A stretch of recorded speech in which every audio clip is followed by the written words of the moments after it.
Welcome back to the channel. Today I'm going to go over my entire flip process on this 2013 Kia Rio. We're going to start off with what work needs to be done to it, me doing the work, cleaning it up, conditioning it, and then I'll go over my total expense for the project and what I end up selling it for and the profit, so be sure to stick around and find out.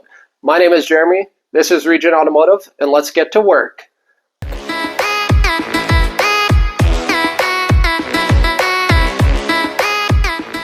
Okay, I'll do my usual walk around and kind of tell you about the car as we're looking at it. The owners were asking, it's kind of a weird situation actually, they're asking $4,500 via e-transfer or $4,000 cash, which is weird. So as a cash buyer, I went to look at it. Pretty much the main issue they advertised with the car was the cosmetics. We'll go over that in a sec here. But yeah, anyway, I just, did my smooth negotiating and complained about the tires and the cosmetics and offered them $3,000 cash, and on the spot, like cash on the spot, I had it on me. I find that helps quite a bit when you're negotiating, if you show that you're a serious buyer and it's not just like a fluff offer, that like you're prepared to take it if they accept the offer. And they did. So I got this thing for $3,000. So let's walk around and talk about it a little bit here.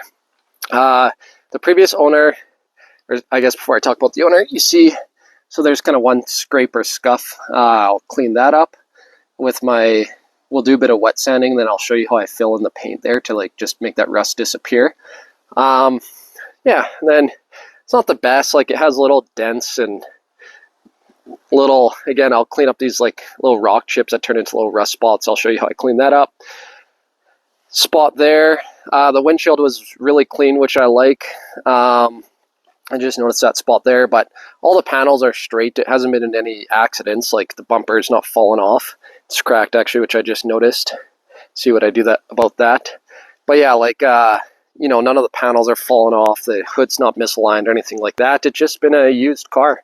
It's a 2013, so it's coming on a little rust spot there. I'll clean up a couple dents. I'm going to try, have a little PDR kit. I'll try to clean that up. We'll see. Yeah, then a scuff there as well, scuff there. But yeah, it's 2013. Here, we'll just unlock this and wait for this car to pass. So yeah, like I said, it's a 2013 car. Like, it hasn't been in major accidents, and it has 184,000 kilometers, which I also like. That's relatively low for the car. And the previous owner owned it for 5 years, and her boyfriend was a mechanic, so he just talked about all the work and maintenance they did on it. And yeah, it fires right up.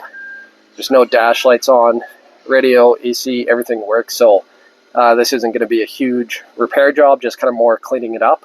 And then while I was driving it, really the only mechanical things I noticed was the rear brakes were grinding quite a bit, so we're going to jump into that right away. And then I heard a bit of a clunk or a rattle in the front end. I think it's a sway bar link, but I'm going to jack it up and then I'll confirm with you guys. So like I mentioned earlier, we're going to do the rear brakes on this thing.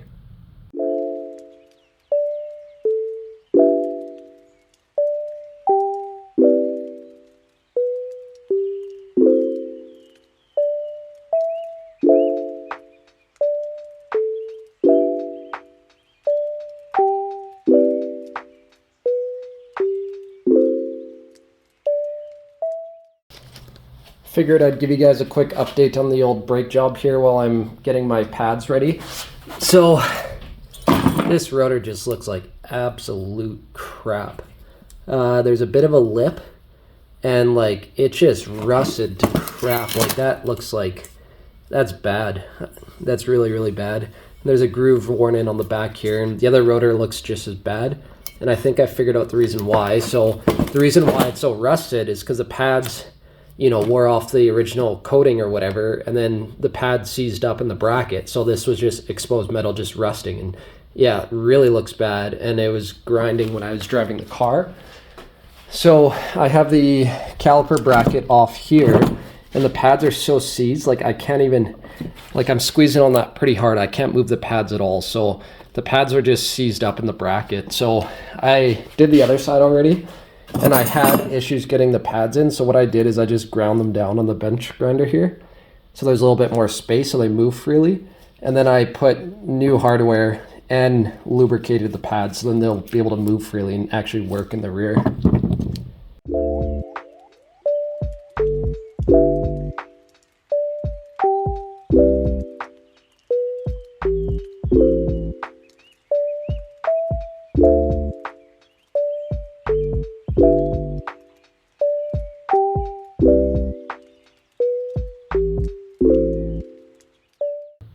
Okay, I am under the car and I have the camera set up right on the sway bar bushing.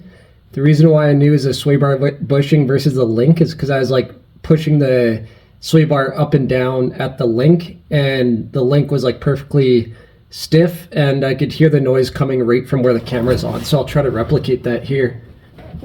Right there. Just that little click is what I was hearing while we were driving.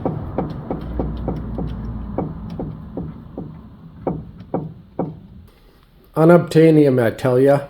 And yeah, the reason why I say they're unobtainium, or however you pronounce that word, it's because I called like every part source in my area, or sorry, part source, that's where I got these from.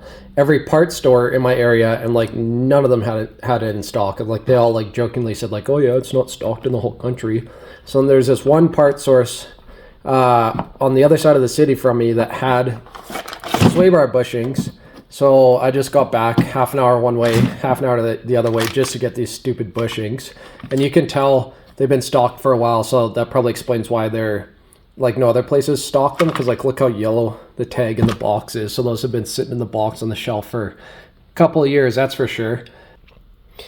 Funny, after that long-winded story about how hard it was to get the sway bar bushing in town, it was the wrong bushing.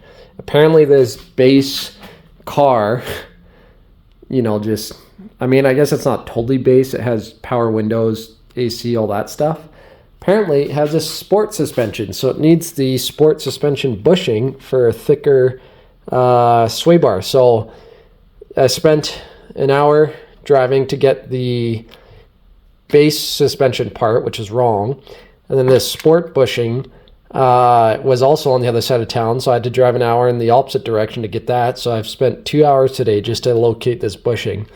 If you guys are wondering the difference, if you have a Kia and you're having this issue, so the sport has like kind of like these little points here and this little extra lip here, versus the base bushing is all like flat. It's just like a flat standard looking bushing. So anyway, I have executively decided not to do the other side because it's not making noise, and after all this mess around I just want to get this in and move on. So I will do exactly that, and then we'll work on detailing the car. All right, now that we have all the mechanical stuff done, like I said, this car really didn't need much. As you remember, we just did the rear brakes and that sway bar bushing. The main reason why I got this for such a good deal was the cosmetics. So let's go over it once more here. Now that the car is all clean, I just took it to the car wash and give it a quick wash. So we'll talk about, there's going to be two main areas I'm going to work on, and then there's going to be a bunch of small stuff like, you know, that little divot there, so rust spots on the roof I'm going to try to get at. Yeah, just kind of go around and just clean it up and make it more presentable. It actually like doesn't look too bad since I just gave it a wash, but you know, let's put some effort into it, make it look really good. So the first spot I'm going to do is there's a scuff on the door there, kind of went up the fender a little bit there. So I'm going to do, if you guys watch my Acadia video, you know that I like to hit this with 2000 grit sandpaper, then polish it out. And then I'll show you a little paint, like a little paint filler, I guess, brush Q-tip thing, and some white paint. And again, I'll make all these scratches disappear. So we're going to hit that first, and then we will do this spot there. So that's kind of like the biggest, ugliest spot on the car. So again, we'll sand it, polish it, and then I'll show you, I'll try two techniques actually. I'll show you two techniques how I'll fill that in with white paint. And then I just noticed this scuff here, so again, I'll do the same wet sand and polish.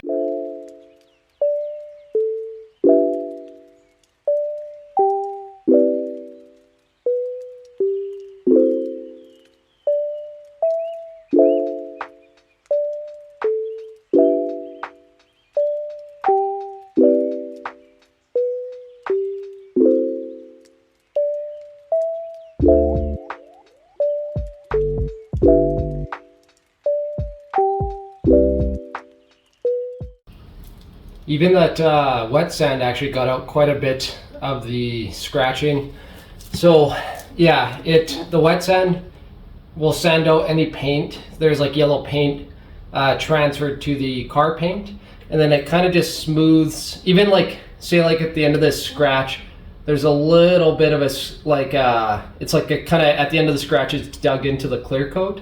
So the wet sanding will take a bit of that scratch that's in the clear coat out, and then it kind of smooths over the edges of the remaining scratch. So now I'm going to do a cut and polish to get out my wet sanding.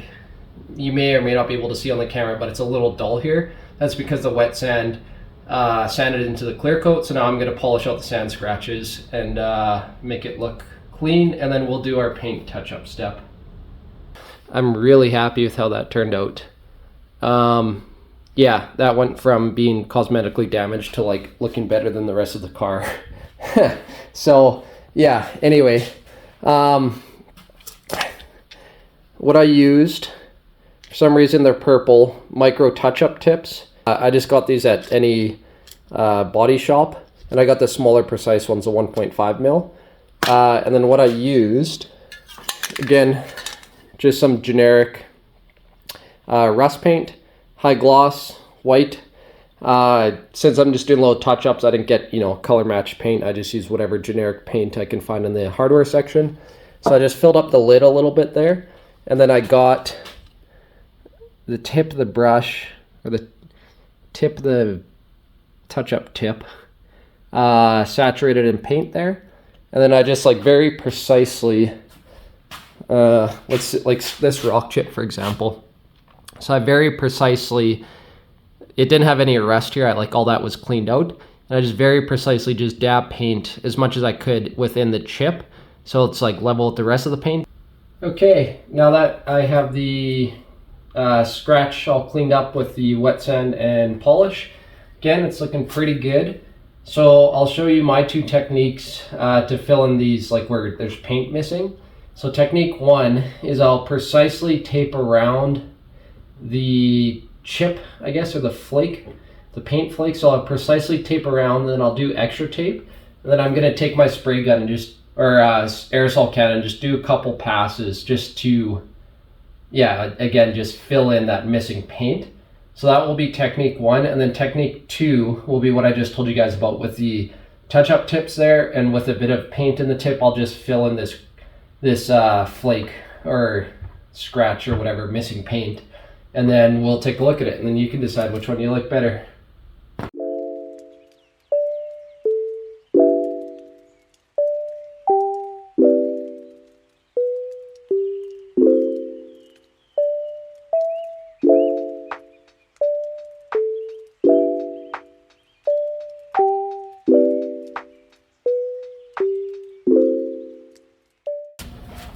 Okay, I peeled the tape off. It turned out okay.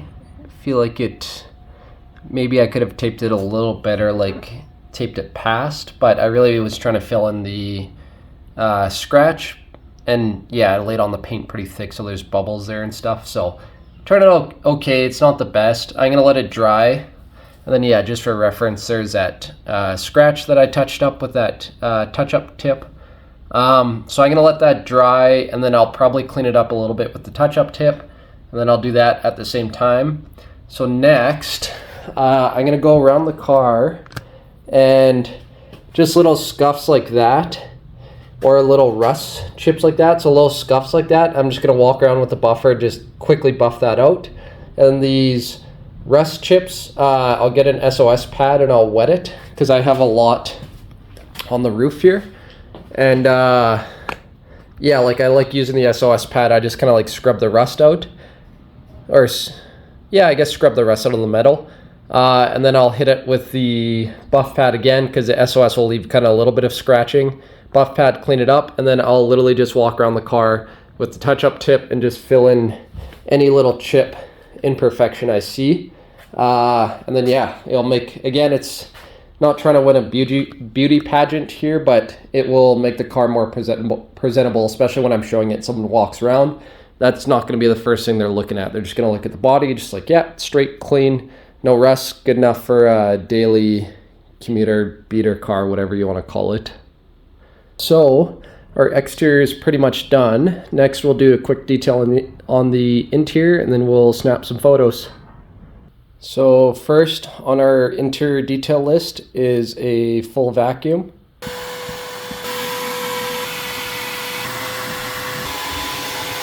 Now that we have everything vacuumed, we're gonna spray.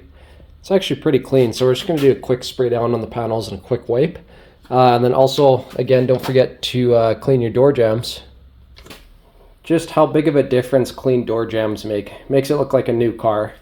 If you followed my Kia flip video, you know my little trick with my final detail step is a couple spritz of Febreze just to make it smell fresh for the potential buyers. Okay, now that it is all detailed up, here's our finished product. Must say it looks pretty good, again, considering this was advertised as a cosmetic special. I'm very happy with how that cleaned up. Just kind of do a walk around here. Yeah, that turned out really good. I got some tire shine for the tires.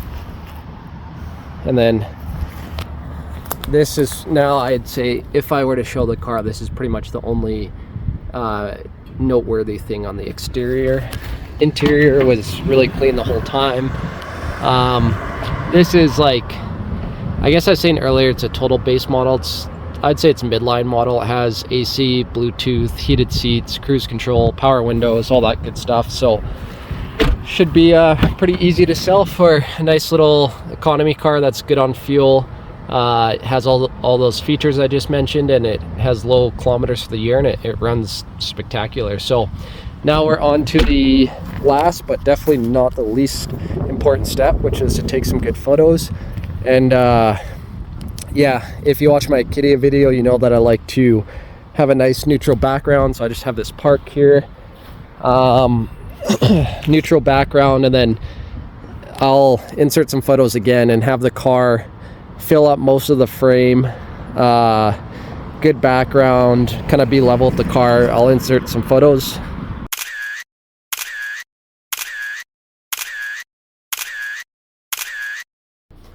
Alright guys, the Kia has sold. So now we are on to the fun part of the video, which is going over the numbers. And for this one, I want to go over my total expenses on the car, what I sold it for, so then that will give us our profit.